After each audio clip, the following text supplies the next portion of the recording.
Bem, vamos lá, pessoal. Nós vamos então dar continuidade ao nosso estudo do livro Devassando o Invisível.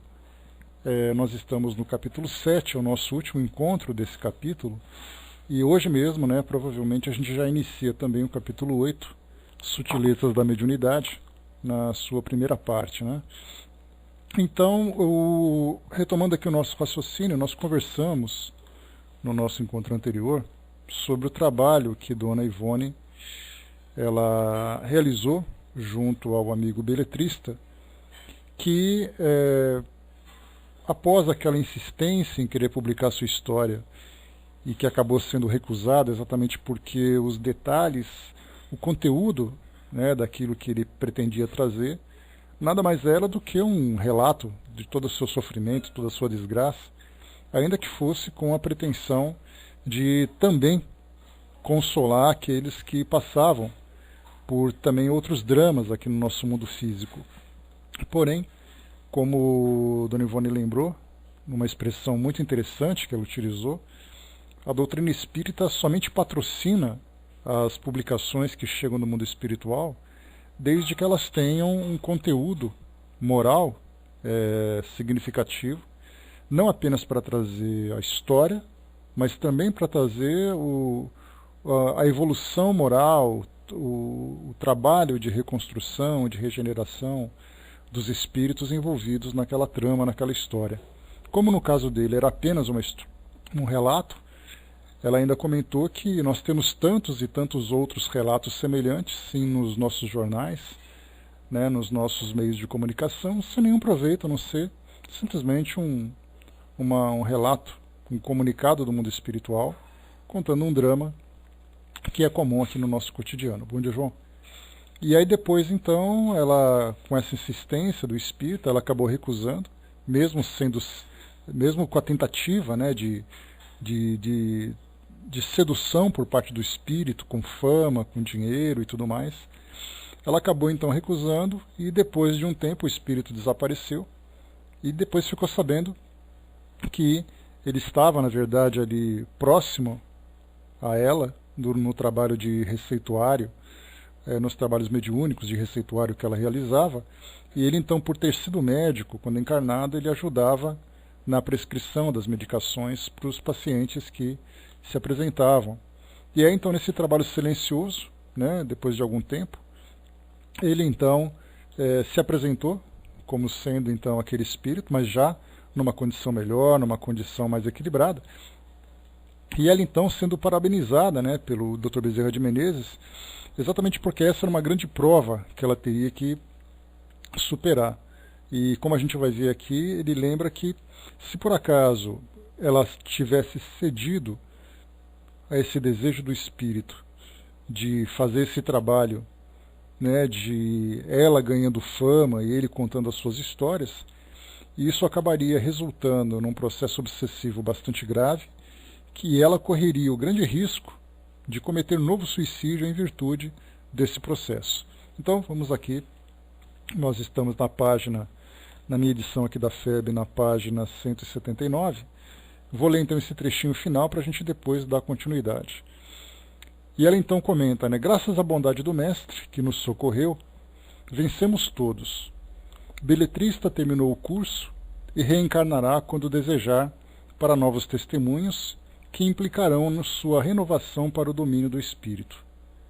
Se quando outrora, aqui Dr. Bezerra de Menezes comentando, se quando outrora ele a ti se dirigiu pela primeira vez, tentando convencer-te a anuir os seus intentos, oferecendo-te fortuna e glória, tu o tivesses atendido, resultaria de tal conluio uma obsessão para ti mesma, a qual possivelmente redundaria em suicídio, pois que teria exposto as tuas faculdades, positivas como são, às forças inferiores do invisível, visando a interesses mundanos, pois então serias abandonada ao teu livre-arbítrio.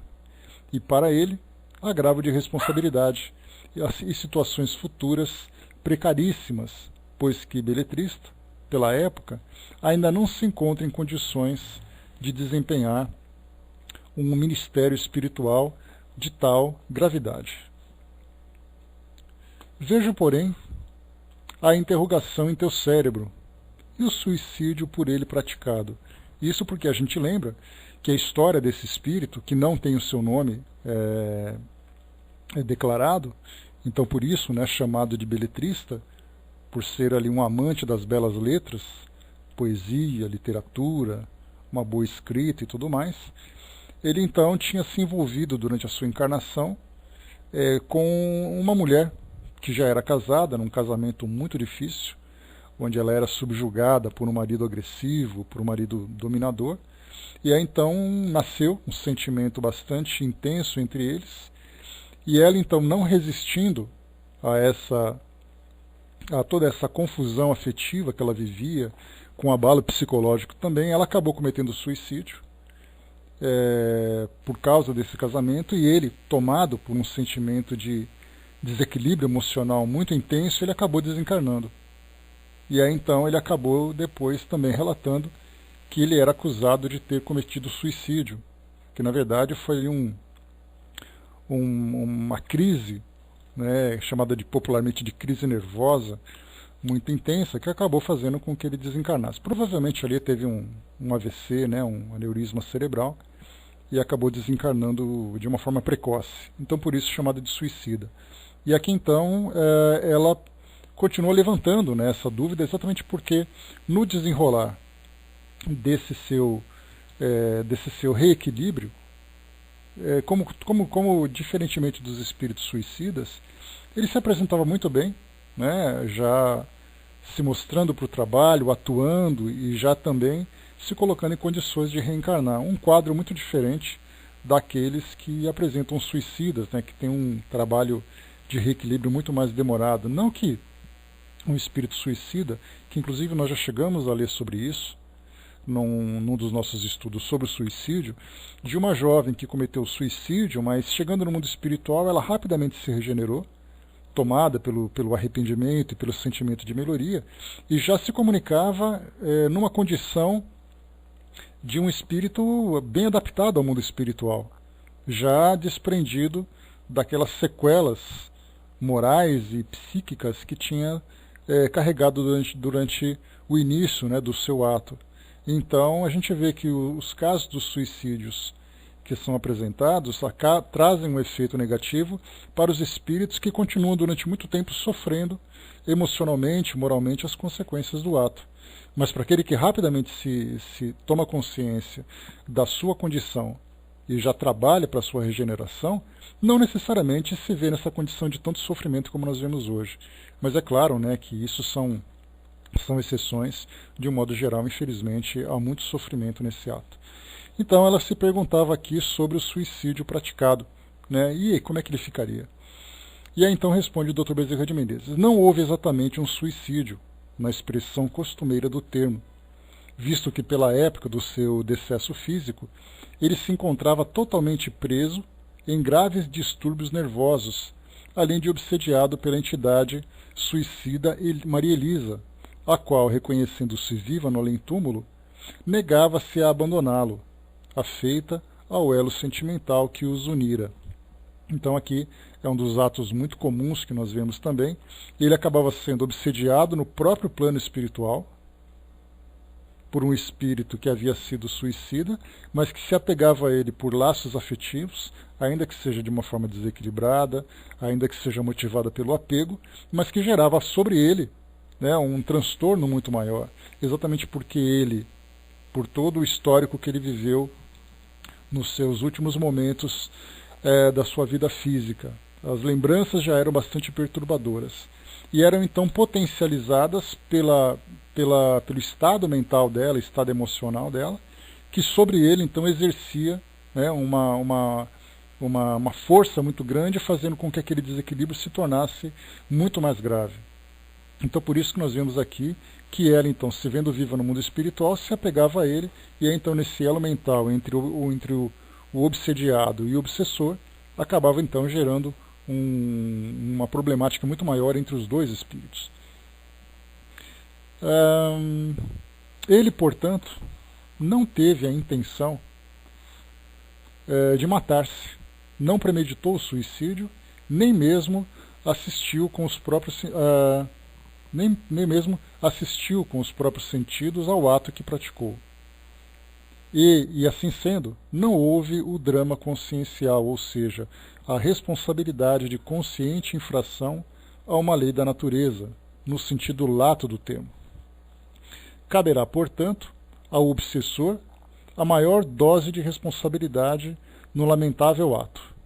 Todavia, a consciência acusa-o de infrações outras, das quais resultaram na neurastenia e o desequilíbrio. Só um instantinho.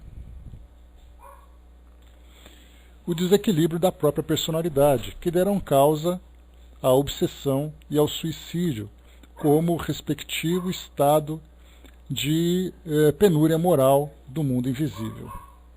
Então, vimos aqui que, embora ele não sofresse diretamente, ou não sofresse pelo ato suicida, já que ele não era considerado um suicida, as demais situações acabavam tendo valor na sua condição. Porque um detalhe interessante, como nós já conversamos aqui em outras ocasiões, geralmente no meio espírita, e várias vezes, eu já vi situações desse tipo, de palestras, falando sobre isso. Quando nós espíritas falamos sobre o suicídio, a primeira ideia que se tem é tratar exatamente das consequências que o espírito sofre a partir do seu ato. Então a gente fala daquele momento bastante doloroso em que o espírito continuar vinculado ao seu corpo físico, sentir todo aquele efeito da decomposição do seu corpo, ou não importa a forma como houve o seu sepultamento e tudo mais. Então fala do tempo de sofrimento, lembrando principalmente as histórias contadas pelo espírito Camilo Castelo Branco através de Dona Ivone do Amaral Pereira no livro Memórias de um Suicida. Então nós tivemos ali, bom dia Jorge, grande abraço. Então nós tivemos aqui, nós temos várias obras que trazem relato, Kardec mesmo fala sobre isso, no seu livro O Céu e o Inferno, nas entrevistas que nós vamos estudar em breve também, falando dos espíritos que, acabando de cometer o suicídio, ficam então revivendo o seu ato. Mas tem um detalhe interessante, que poucas vezes eu percebi que isso é observado, é que geralmente não, é natural que isso acontece, podemos dizer assim, como uma extensão da sua vida como encarnado. Nós nunca pensamos no que levou o espírito a cometer o ato suicida.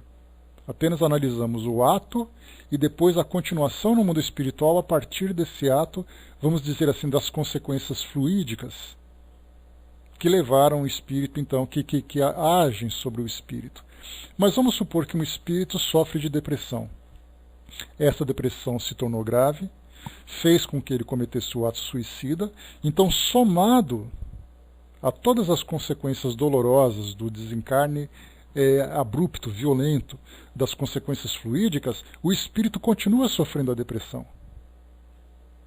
Então, nesse caso, nós percebemos que aquela dor inicial antes do ato, ela continua no mundo físico potencializada pelas consequências.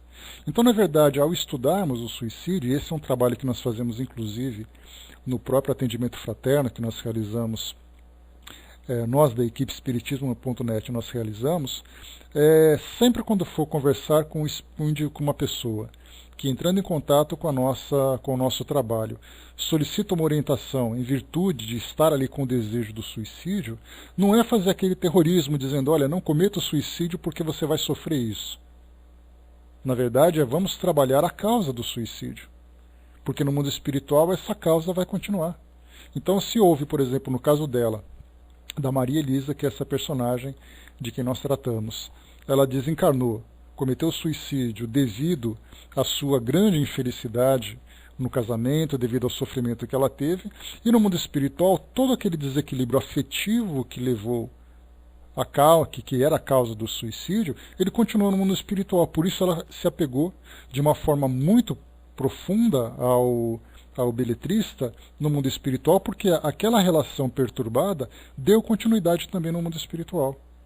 Então, se nós temos ali um indivíduo que cometeu suicídio por uma desilusão amorosa, por uma condição de saúde, por uma condição financeira, por uma questão de psicopatologia que teve, por um distúrbio psiquiátrico, né, no caso dos indivíduos que fazem isso de uma forma lúcida, naturalmente, porque Kardec lembra lá no Livro dos Espíritos, aliás, os Espíritos responderam a Kardec no Livro dos Espíritos, que se por acaso existe um ato suicídio motivado pela loucura, existe ali o atenuante, né, aquilo que minimiza a culpa do espírito em virtude do seu desequilíbrio. Mas se existe o ato consciente, a causa ela continua no mundo espiritual. Então aquela depressão, aquela autoestima completamente deteriorada, uma desilusão amorosa, isso continua no espírito durante muito tempo. E ele demora muitas vezes décadas, muitas vezes até séculos, como nós já vimos, em casos do espírito não conseguir se reequilibrar, havendo a necessidade de reencarnações como sendo compulsórias, sendo, vamos dizer assim, obrigatórias, né, direcionadas pelos espíritos orientadores, como método terapêutico. Não apenas assim o espírito reencarna para dar continuidade nas suas provas e expiações. Ele reencarna numa condição de paciente, para que possa se reequilibrar, para depois começar a dar passos mais firmes, né, em direção à sua evolução. Então nós vemos que o suicídio, nós devemos colocar as consequências do trauma do suicídio, da autodestruição, como segundo plano, porque o primeiro plano é a causa original que levou ao suicídio, que permanece com o espírito. Porque mesmo que ele consiga se reequilibrar fluidicamente para se desprender do seu corpo físico, para se libertar daquela carga fluídica e tudo mais, a causa original ela continua. Porque ela demora muito tempo para o espírito se reequilibrar. Aquela depressão que levou ao suicídio vai ser uma depressão no mundo espiritual que muitas vezes vai durar 2, 3 encarnações.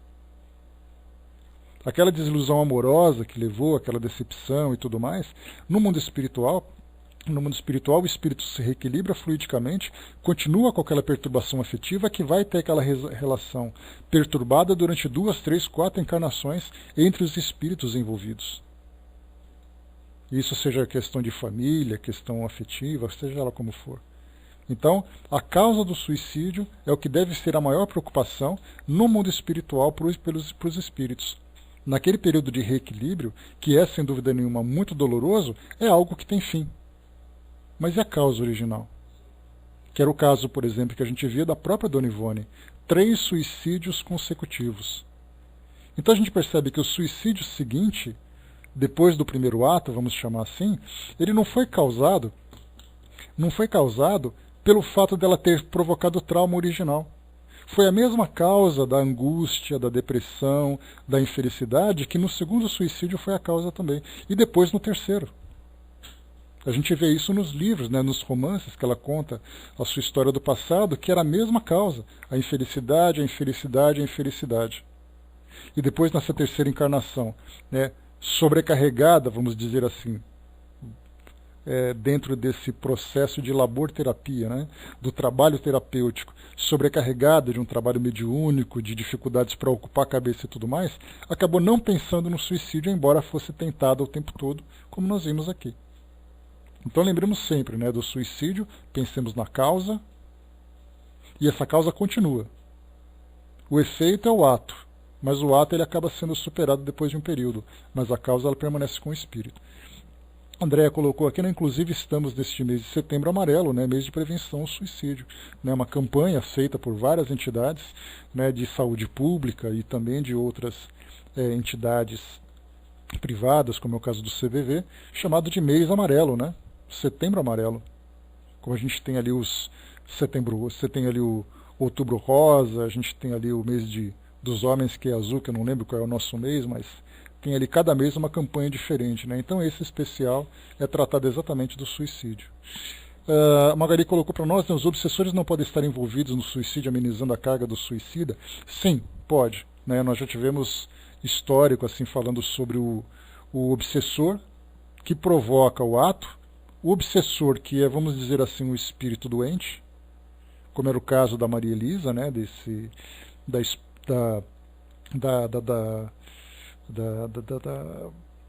da parceira, vamos dizer assim, né, dessa situação toda que foi vivida pelo espírito beletrista, então ela o influenciava em virtude do desespero que ela tinha no mundo espiritual. Então ela se tornava um obsessor pelo desespero.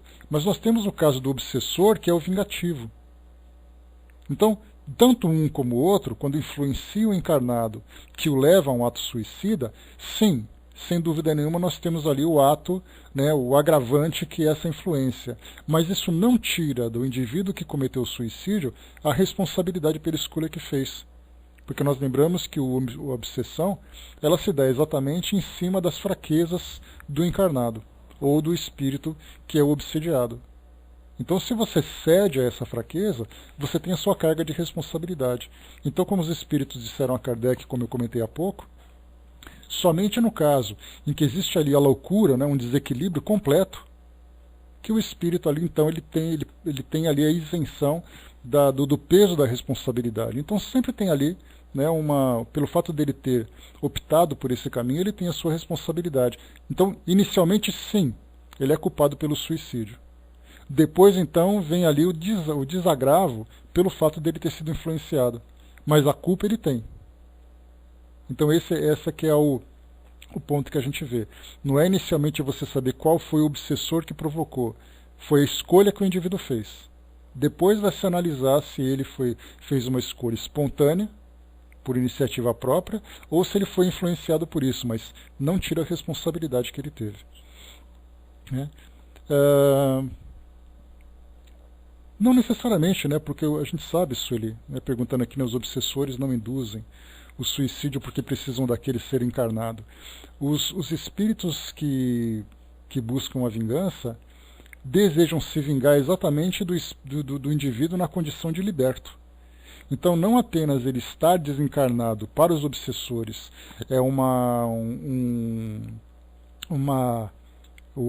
é de interesse deles, para fazer com que o espírito sofra o arrastamento, sofra ali a escravidão, vamos dizer assim, mas como o próprio ato suicida já provoca um grande transtorno, um grande sofrimento, que para o espírito obsessor é algo que traz para ele uma satisfação. Né? Então nós temos ali, a partir da escolha, né, do obsessor e se vingar de alguém, o ato da desencarnação violenta já é para ele também algo que o satisfaz, mas depois da desencarnação vem a continuação da sua vingança. A Cindizinha colocou uma vez, um espírito comentou numa mediúnica lá no centro que é muito menos complicado para a gente sair da energia da raiva e da revolta do que do desânimo e da culpa e da depressão, né? Muito mais complicado. São Luís ele fala o contrário, Cindizinha. Lá no livro Céu e Inferno, a gente já leu sobre isso, na parte dos espíritos suicidas, inclusive, conta a história de um espírito que vivia uma profunda apatia. E isso fez com que ele tomasse muito menos complicado, obrigado, isso mesmo, tá. Então tá certo, é exatamente isso, né, baseado naquilo que São Luís comenta. Porque ele diz o seguinte, que um espírito que se encontra tomado pela raiva, pela revolta, ele é um espírito que tem uma carga energética muito grande, e que você precisa apenas mudar a polaridade daquela raiva que ele tem, trazê-lo para o campo do trabalho. Então aquela mesma energia ela somente vai mudar a sua condição, fazendo com que ele continue em atividade. Já o espírito apático, o espírito em condição de depressão, ele não tem vontade de fazer nada. Ele não tem vontade de fazer o bem, ele não tem vontade de fazer mal, ele não tem vontade de viver. E fazer com que ele retome para fazer assim, essa injeção com essa energia toda, para fazer com que ele volte a se desenvolver, é algo muito mais difícil, muito mais complicado. Então, sem dúvida, o espírito, o que ele comenta, vai ao encontro daquilo que Kardec também recebeu de orientação diante de um espírito nessa mesma condição. Em breve a gente vai estudar sobre isso, e quando passar por essa situação a gente vai trazer mais detalhes sobre ela, né? Então, a gente vê assim que tudo isso que nós estamos comentando vem exatamente dessa relação entre o espírito, numa condição de sofrimento, como foi o caso da nossa personagem Maria Elisa, e do espírito beletrista que foi, né, tendo um vínculo moral e um vínculo mental e afetivo com esse espírito desde a sua vida no mundo encarnado, continuou no mundo espiritual. E aí depois houve a separação, esse espírito então conseguiu se desvincular, certamente pela assistência que esse espírito Maria Elisa recebeu. Houve então ali esse rompimento desse elo entre eles, e aí depois, inicialmente, né, paralelamente, cada um continuando a sua evolução, e depois, oportunamente, eles vão então juntar os seus caminhos, né, com todos os envolvidos naquela trama inicial, para se reequilibrarem mutuamente, né? Seria no caso da Maria Elisa, do seu marido e do beletrista, que era ali aquele que influenciava na relação. Beleza, podemos continuar? Muito bem, vamos lá. E quando uma rede de tais complexos agrilhoa a consciência de um espírito desencarnado, só existirá para ele um recurso: a correção dos distúrbios íntimos dentro de uma reencarnação reparadora, que foi aquilo que eu falei para vocês, né? Uma reencarnação terapêutica que eu chamei, né? Porque a gente lembra sempre que qual é o objetivo da reencarnação? Os espíritos respondem para Kardec que é uma necessidade que nós temos para cumprir a nossa missão, fazer parte na grande obra da criação, para trazer ali o nosso crescimento pessoal e tudo mais. Esse é o objetivo principal. Mas nós nem sempre estamos em condições de atuarmos diretamente nesse processo evolutivo. Muitas vezes nós temos que primeiro nos libertarmos das amarras que nos prendem aos nossos dramas do passado, para depois começarmos a caminhar efetivamente em direção a essa evolução. Claro que essa reencarnação reparadora, ela vai proporcionar evolução para o espírito, mas muito mais lenta do que aquele que vai objetivamente com esse propósito. Que é o nosso caso, por exemplo, basta a gente perceber que todos nós aqui, com esse grau de consciência que temos hoje, que foi desenvolvido exatamente pelos estudos que a doutrina espírita proporciona, isso facilita bastante a nossa evolução. Nos ajuda e muito nesse crescimento. Mas quantos daqueles estão encarnados apenas passando por aquele processo inicial de depuração, de reequilíbrio, para depois começarem a trabalhar efetivamente? E aí nós temos então ali um ambiente que o espírito vive. Basta a gente lembrar um caso para ilustrar um pouco essa situação. Não me recordo qual é a fonte, mas certamente nós vamos perceber coerência nesse tipo de relato. Era de um espírito que ele reencarnava aqui no Brasil, havia reencarnado aqui no Brasil, no espírito numa condição feminina, né, uma mulher, e ela então vivia um desregramento sexual profundo. Se prostituía, né, e a gente, quando começa a estudar, por exemplo, no caso da prostituição, a partir da visão espiritual, que a doutrina espírita nos proporciona, não é apenas a ideia da prática sexual. É todo o processo obsessivo, é todo o desequilíbrio energético, é todo o desequilíbrio afetivo, emocional que o espírito tem, todas as lesões que são provocadas em si mesma, no outro, né, no outro que acaba se beneficiando também desse ato, que assume certa responsabilidade. Então, esse espírito sofria profundamente.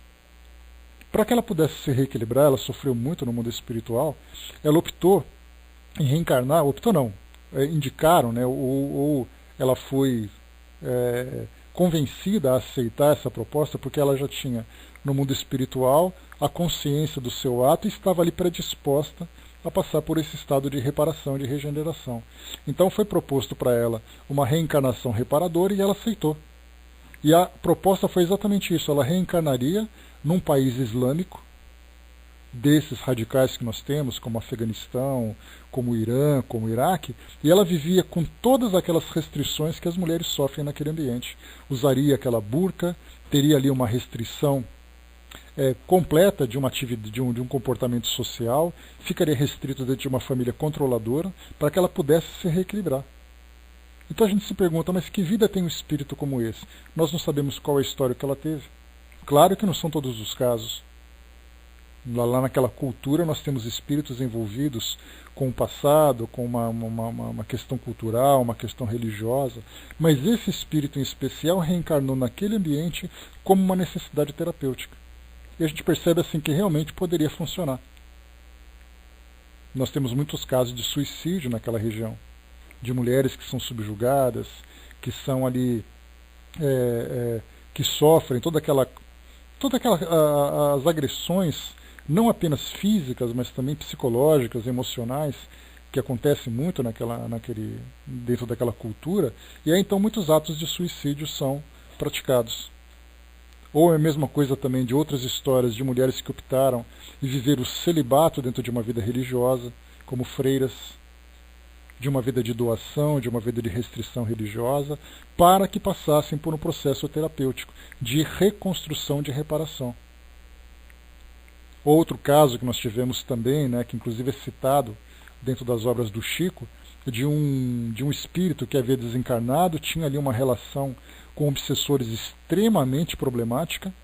Ele então foi conduzido para uma reencarnação dentro de um corpo completamente com muitas imperfeições físicas, que fazia com que ele vivesse praticamente num estado vegetativo, apenas para que ele pudesse se desligar dos seus obsessores. Então ele ficou ali durante um período numa condição muito humilde, numa família muito simples, muito humilde, num corpo com grandes limitações, que apresentava para ele limitações de comunicação, limitações de raciocínio, apenas para que ele ficasse naquela condição, vamos dizer assim, de descanso. Aquele descanso terapêutico para que ele pudesse ir se reequilibrando gradualmente para se preparar para novas encarnações. Então esses são os casos de reencarnações reparadoras. Não necessariamente dentro dessas restrições, mas a restrição virá de acordo com a necessidade que o espírito tem. Se ele conseguir apenas reencarnar para se desenvolver em alguma atividade, para poder crescer, para poder aprender, se esclarecer, ele virá. Se há necessidade de algo mais restrito, ele também virá. Não tenhamos dúvida disso. A Andréa colocou, né, me lembrei do caso que Chico foi consultar Emmanuel, pois uma mãe chegou questionando porque seu filho já cego e sem braços ia perder as pernas. Né? E Emmanuel respondeu que esse espírito tinha 3 existências passadas praticado suicídio, e nessa estava tentando o suicídio novamente. Né? Exatamente, a gente viu essa história naquele CD, deixa eu lembrar o nome, depois a gente ouve essa história de novo, que ela é bem interessante, mas eu tenho o áudio dela, né, que é um CD que fala sobre histórias do suicídio, né, inclusive contando sobre Marilyn Monroe e outros casos, né, então fala exatamente desse. Então o espírito tinha ali, é aquilo que a gente tinha conversado num encontro anterior, sobre a nossa programação reencarnatória, que ela veio traçada dentro daquilo que seria para nós o ideal. Então nós poderíamos chamar de plano A, mas nós temos também outros planos, o plano B, o plano C, que acabam sendo desencadeados de acordo com situações que nós vivemos. Então nós temos um planejamento reencarnatório em que tudo pode dar certo. Mas nesse tudo pode dar certo, tem coisa que pode dar errado. Então nós optamos que, se por acaso houver um desvio daquele plano original, outros eventos se desencadeiam, que são no caso, por exemplo, de doenças, que são no caso de mudanças de condição social, de condição afetiva. Então nós vamos escolhendo tudo aquilo que é necessário para nos colocar no eixo. Se por acaso nós nos desviamos, forças dolorosas, dessa vez, infelizmente, procuram nos trazer de volta. Que a gente acaba, infelizmente, vendo isso como revolta e tudo mais. Então, muitas vezes, o nosso corpo vem ali com uma certa programação para algumas limitações que são necessárias, se houver necessidade.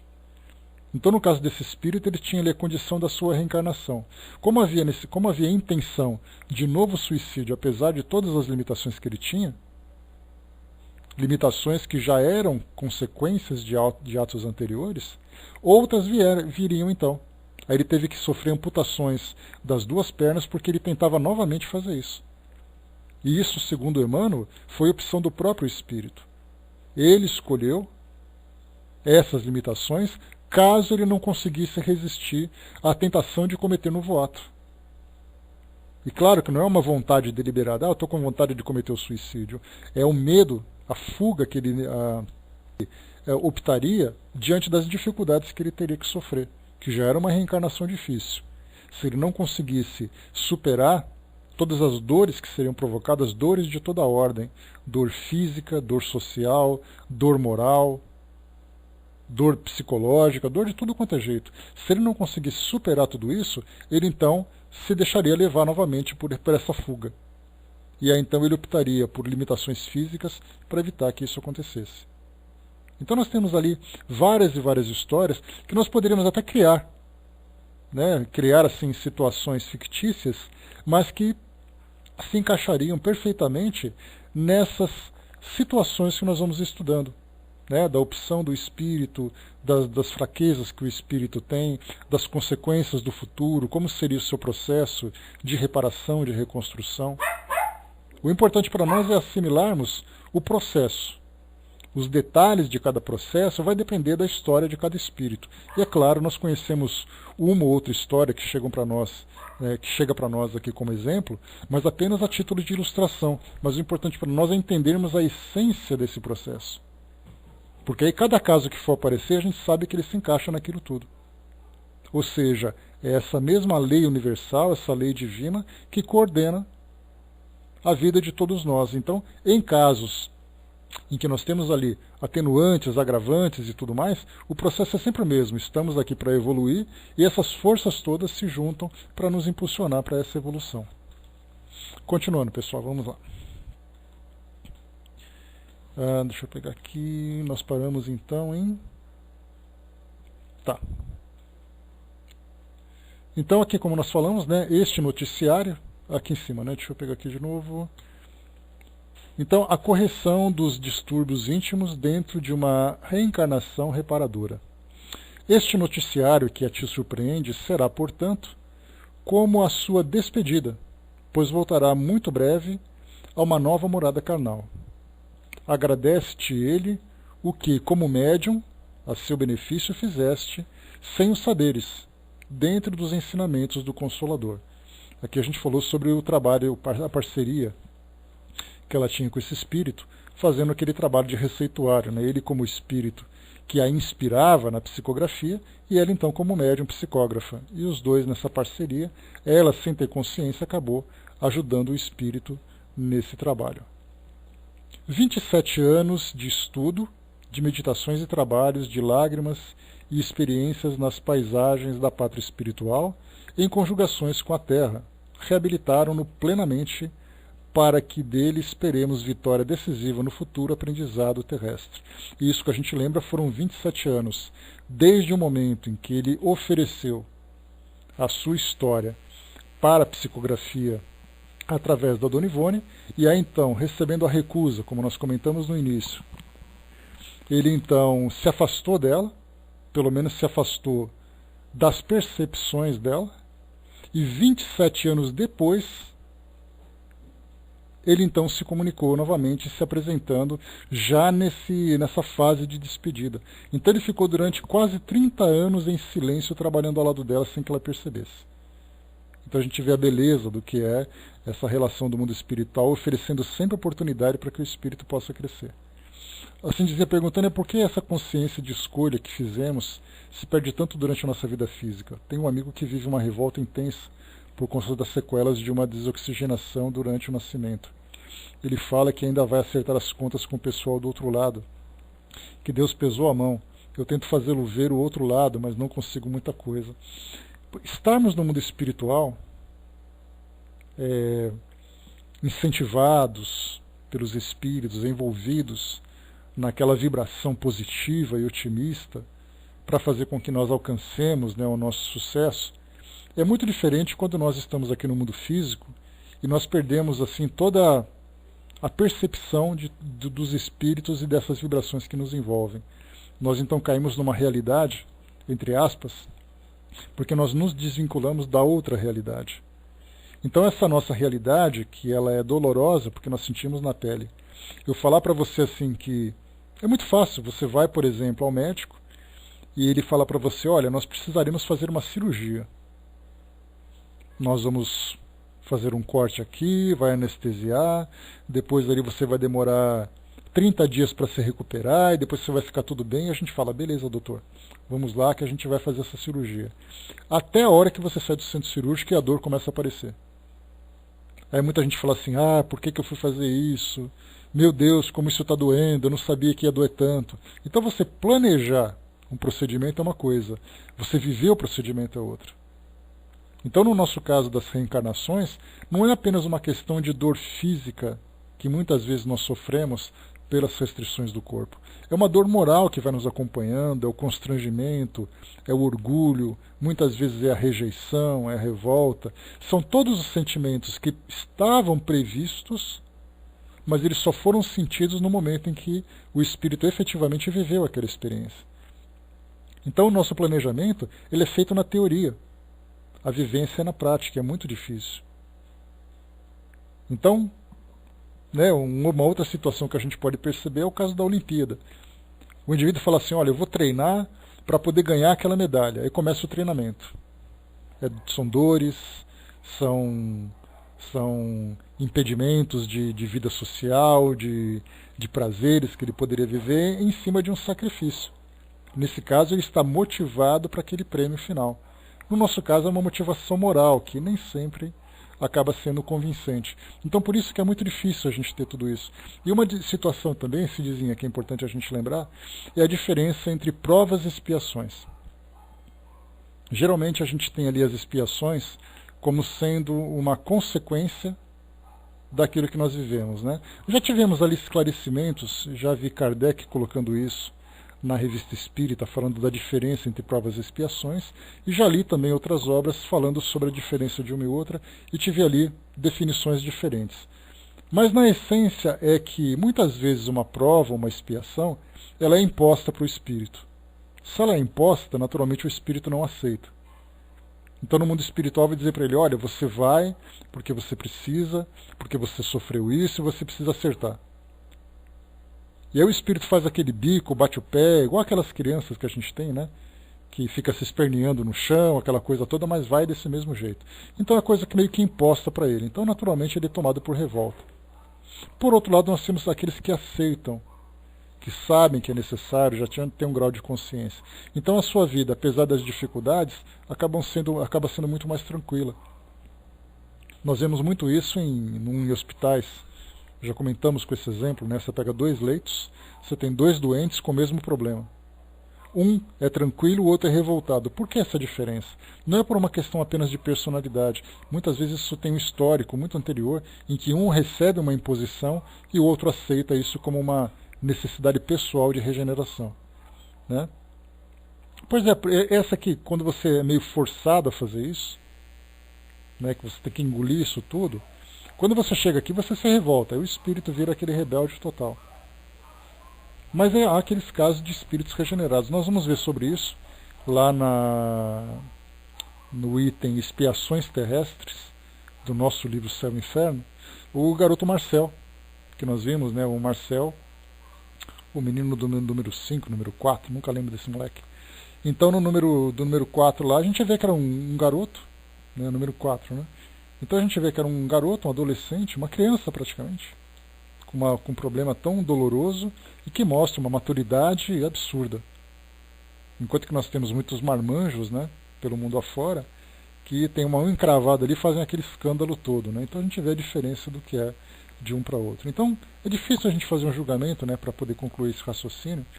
É difícil a gente fazer um julgamento se a gente não conhece o histórico de cada espírito, de saber exatamente do porquê aquilo que ele está vivendo, quais eram as condições em que ele se encontrava quando foi proposto para ele esse tipo de experiência, se foi uma escolha, ou ele acabou fugindo dessa escolha, ou se foi uma imposição e ele aceitou com uma certa rebeldia. Então é difícil a gente saber.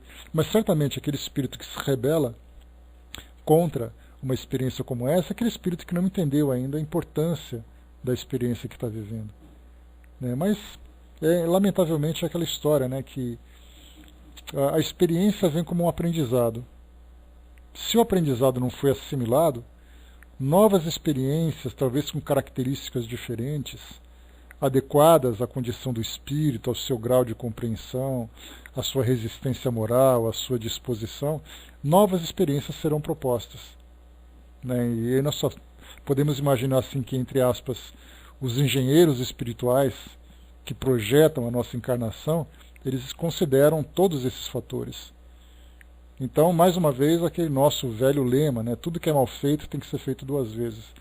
Então, mesmo que muitas vezes uma experiência seja com restrições, para que o espírito possa evoluir, não significa necessariamente que ele não vai ter que se submeter a novas experiências, exatamente porque ele pode não ter aprendido aquilo que ele precisava.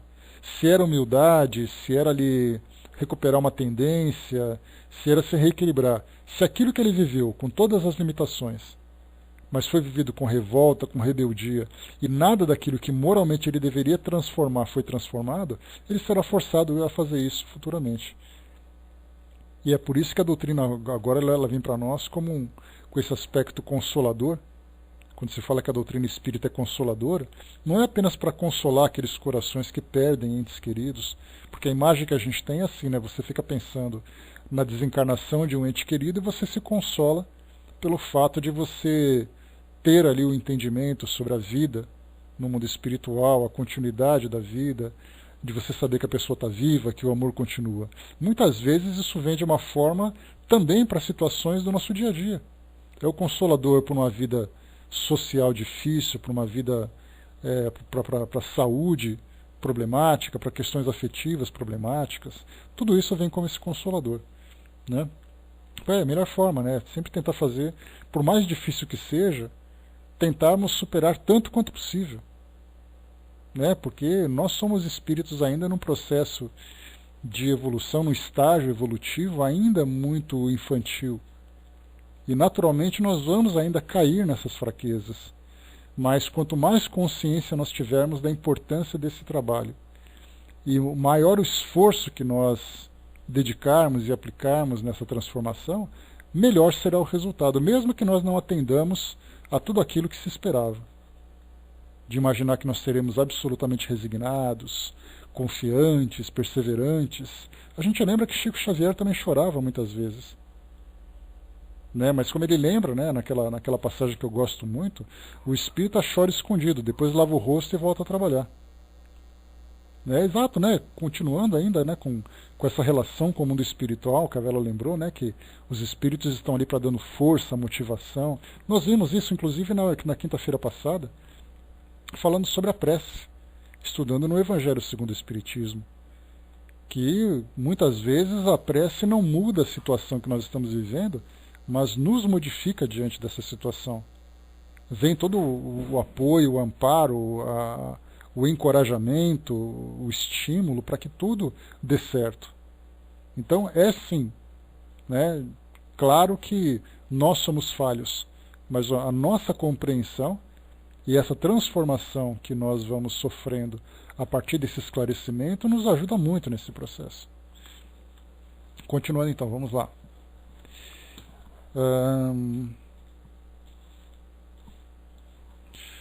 Nós paramos aqui. Tá, dos 27 anos que ele tinha ficado nesses trabalhos, né? Nesse trabalho de esclarecimento. Tá. Eis aí, minha amiga, as grandes tarefas que a todos nós encarnados e desencarnados o Consolador confia. Reeducar as almas frágeis da terra e do invisível, enxugar as lágrimas da aflição, acender nos corações entristecidos pelas amarguras desesperadoras a divina lâmpada da esperança, nortear os passos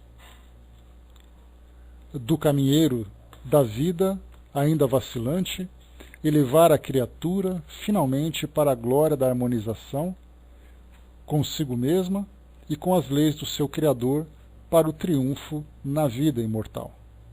Então aqui as palavras de Dr. Bezerra de Menezes, dando então essa confiança de entender exatamente que todos nós temos a oportunidade de nos transformarmos.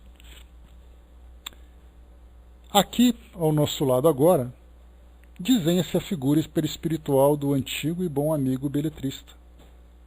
Que diferença daquela que se nos apresentou há quase 30 anos, vaporosa, fluidicamente bela, rejuvenescida, quase translúcida, agora encanta e enternece, porque recorda um poema de dores e de lágrimas, de trabalho e de progresso, de boa vontade e dedicação. Deixa eu ver aqui rapidamente.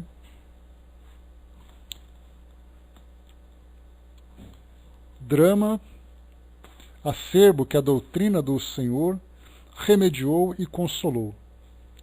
Seu sorriso, no entanto, é ainda triste, e seu semblante é grave. Apoia o punho fechado sobre a mesa em que estas linhas são traçadas, exatamente como há 27 anos, na mesa do posto mediúnico onde terminávamos o receituário. Dele ouvíamos a tentação para escrever sobre o seu controle mental, assinando nós mesmas as produções que nos desse, a fim de adquirirmos fortuna e glória. Fita ao papel, sorrindo, lendo o que escrevemos. Tal o velho hábito de participar dos nossos estudos, labores espiritistas. E dizemos-lhe confiante, antigos amigos que somos: dá-me o teu nome agora para que o transmita ao leitor. Aproxima-se, puxa-nos docemente a orelha e responde com aquele sorriso grave que comove: curiosa, como tu és, mulher. Anseio por uma reencarnação que me leve a esquecer esse nome, e até a minha própria personalidade atual. Como queres que eu os relembre ao mundo? Fez um gesto para retirar-se, traindo certo amargor com a recordação. Mas a nossa descaridosa impertinência o detém e indagamos ainda: e Maria Elisa? Ou seja, a curiosidade dela estava ali torturando o espírito, porque fazia com que ele relembrasse da sua reencarnação anterior e ainda por cima trazia ali os detalhes. Mas e Maria Elisa? Bate com o punho fechado, brandamente sobre a mesa, suspira, comprime os lábios num rictus denunciador de contrariedade. Parece que esses gestos lhe eram habituais durante a vida carnal.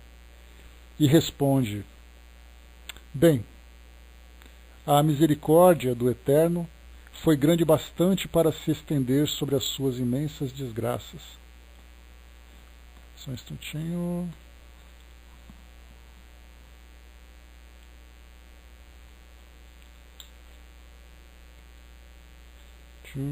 Peraí que eu me perdi agora aqui.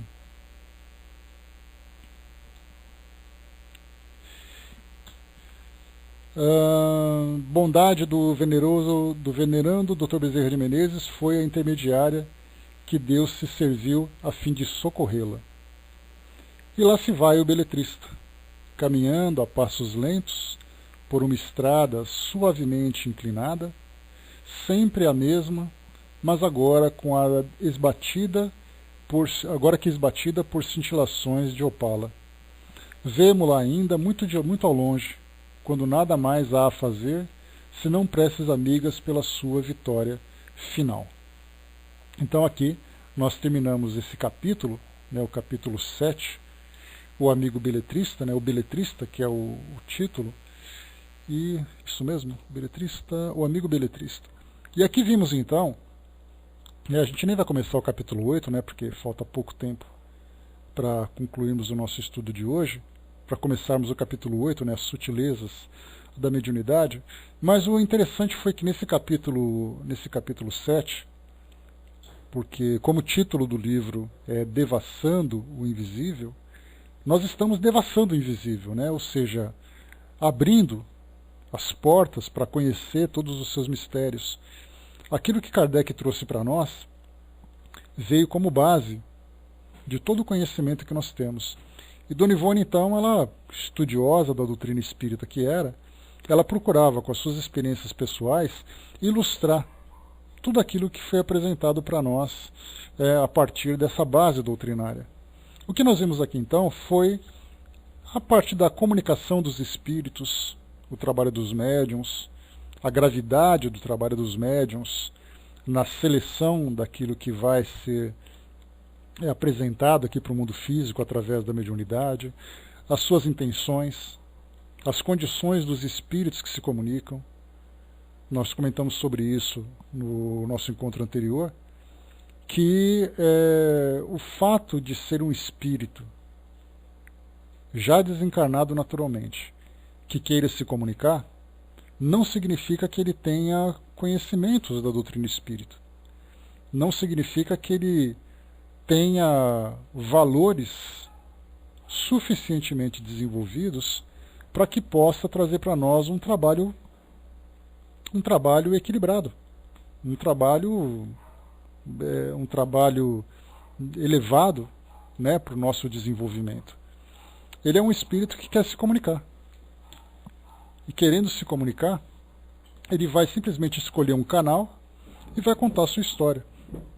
Assim como nós temos hoje artistas que procuram, através da sua arte, trazer para o nosso mundo físico as suas ideias, os seus sentimentos, nós temos desde aqueles artistas dotados de grande talento, de grande sensibilidade, desde aqueles artistas dos mais vulgares, que procuram, através das letras, através das imagens, através do ritmo, apresentar suas ideias.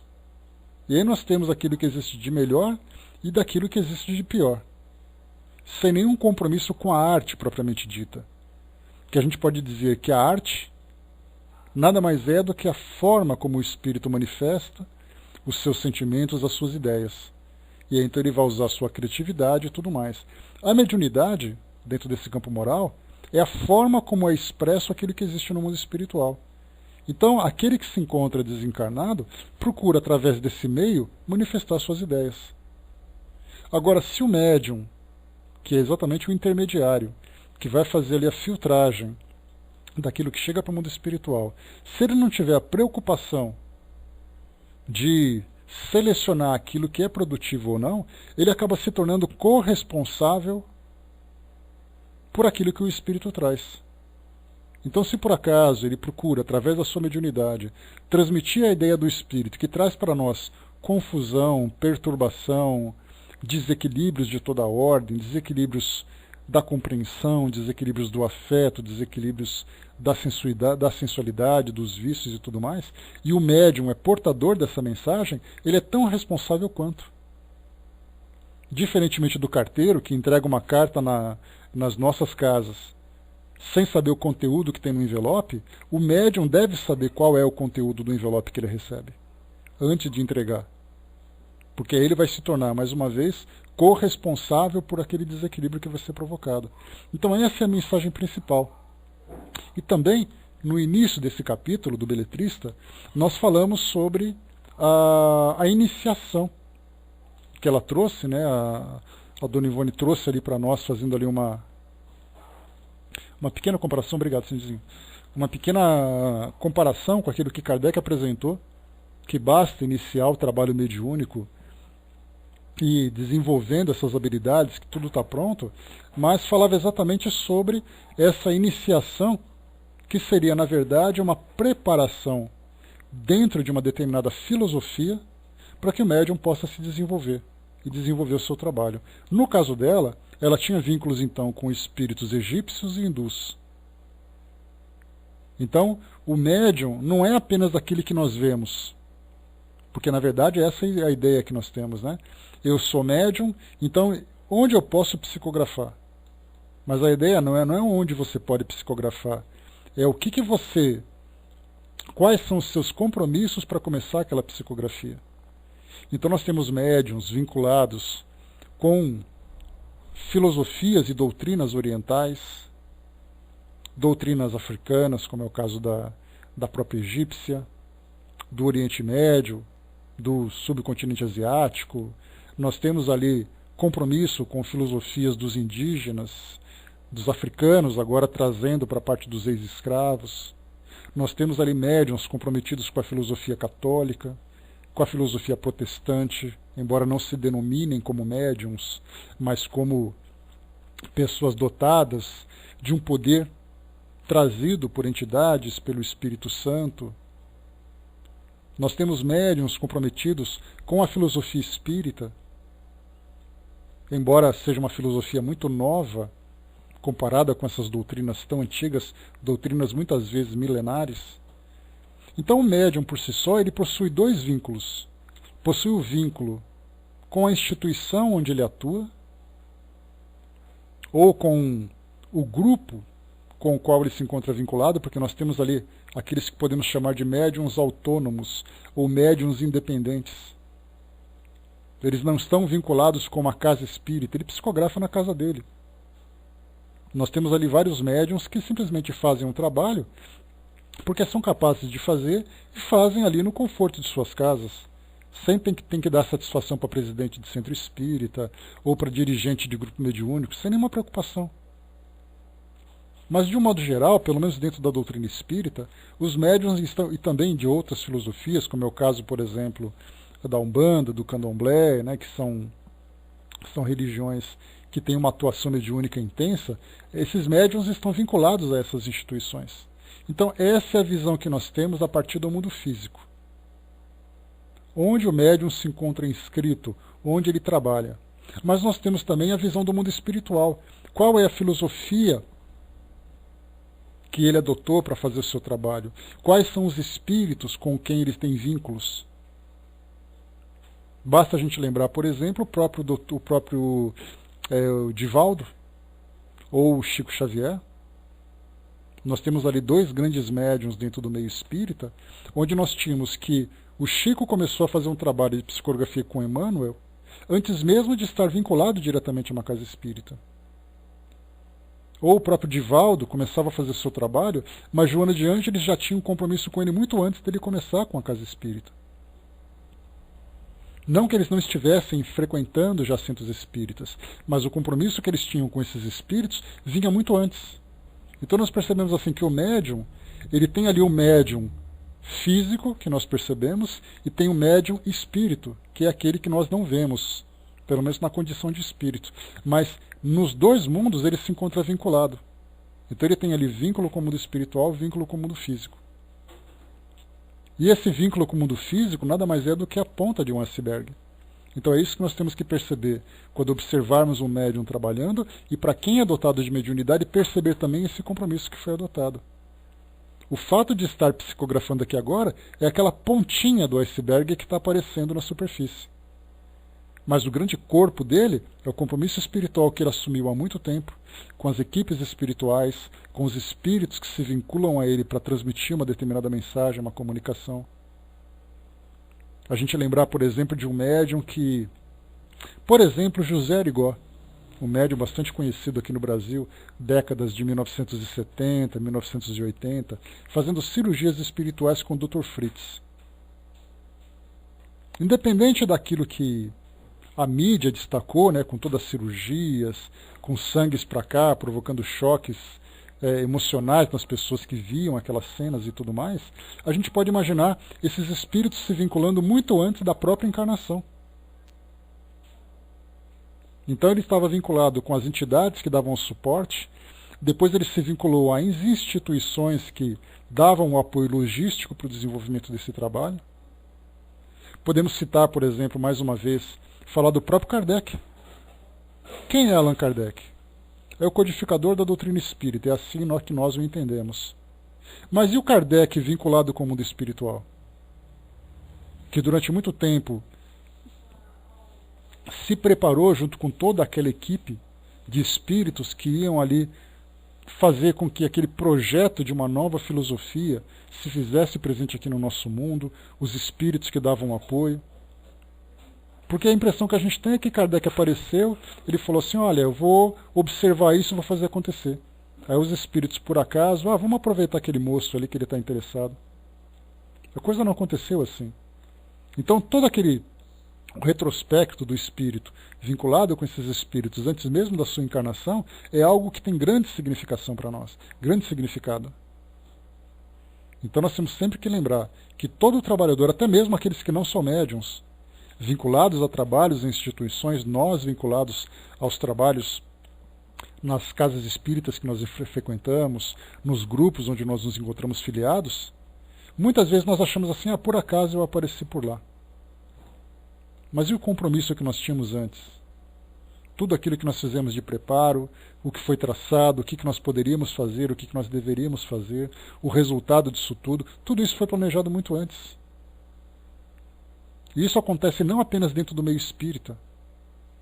Acontece em todo o meio onde existe ali o trabalho de transformação, o trabalho onde o bem do mundo espiritual se manifesta no mundo físico. Nesse fim de semana nós tivemos a canonização de Madre Teresa de Calcutá, que, como lembrou o Papa Francisco, vai ser muito difícil de chamar ela de Santa Teresa de Calcutá. Ela vai continuar sendo Madre Teresa de Calcutá, exatamente pela importância que ela teve, né, durante esse trabalho que ela realizou. Então a gente acha que ela chegou aqui no nosso mundo físico, se vinculou à Igreja Católica por acaso, fundou uma instituição ali com 20 freiras, lá naquela região de Calcutá, na Índia, e aí depois se transformou numa instituição com mais de 5.000 freiras espalhadas por 100 e tantos países e fez aquilo tudo que ela fez. Então a gente vai achando que é só o acaso que vai direcionando as nossas ações. Dá para a gente imaginar a quantidade de espíritos que estavam vinculados a ela antes dela começar esse trabalho de caridade? Ela poderia ser uma médium inspirada para fazer tudo isso, além dos seus próprios valores, da sua própria motivação.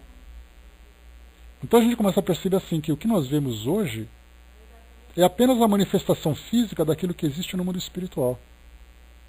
Do planejamento, do trabalho, dos vínculos, das responsabilidades, mas também levando, né, na questão das frustrações, das decepções, das falhas, dos desvios que nós sofremos. E isso tudo gera um impacto muito grande, muito mais no mundo espiritual do que no mundo físico. Porque o mundo físico é simplesmente feito um julgamento, e nós somos muito bons para fazer julgamentos. Nós julgamos, condenamos, punimos com toda facilidade. Que é algo muito natural, independente da justiça, né, se a justiça, né, está do nosso lado ou não. Nós queremos fazer a nossa própria justiça. Mas existe aquela do mundo espiritual que vai muito além da nossa compreensão. Então, isso tudo que foi trazido para nós então de esclarecimento a partir desse capítulo 7, o amigo beletrista. Então, no nosso próximo encontro, já fazendo um planejamento com vocês, nosso encontro seria na próxima quarta-feira, que vai ser 7 de setembro, que vai ser feriado. Então nós não teremos estudos. Então nós vamos passar para quinta-feira, vamos ali segurar mais um pouquinho o estudo do Evangelho, e vamos dar continuidade nesse capítulo 7 na quinta-feira.